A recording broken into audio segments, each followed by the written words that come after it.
السلام علیکم دوستو۔ اس بے چین دنیا میں اگر کوئی سکون میں ہے تو یقیناً اس کا اللہ سے تعلق مضبوط ہے۔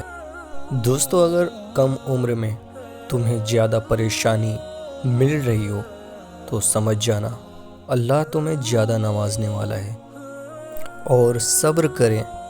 اگر آزمانے والا اللہ ہے تو آزمائش سے نکالنے والا بھی تو ہمارا اللہ ہے۔ دوستو، اچھے وقت کی ایک خامی ہے کہ جلدی گزر جاتا ہے، اور برے وقت کی اچھی بات یہ ہے کہ ہمیشہ نہیں رہتا، اور خواہش بادشاہ کو غلام بنا دیتی ہے، مگر صبر غلاموں کو بادشاہ بنا دیتا ہے۔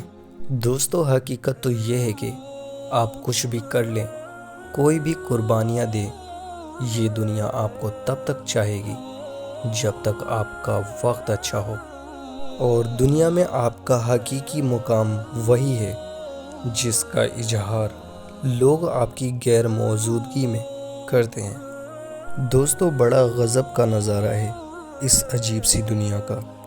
لوگ سب بٹورنے میں لگے ہیں خالی ہاتھ جانے کے لیے۔ دوستو، انسان کو جتنا لگاؤ رزق سے ہے، اگر اتنا لگاؤ رزق دینے والے سے ہوتا تو اس کا مقام فرشتوں سے بڑھ کر ہو جاتا۔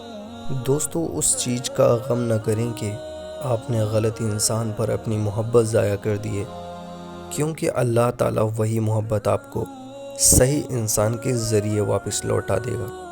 دوستو، انسان سب کچھ بھول سکتا ہے سوائے ان لمحوں کے جب اسے اپنوں کی ضرورت تھی اور وہ دستیاب نہیں تھے۔ دوستو، سب کو دلاسا دینے والا شخص اکثر اپنے دکھوں میں اکیلا ہوتا ہے۔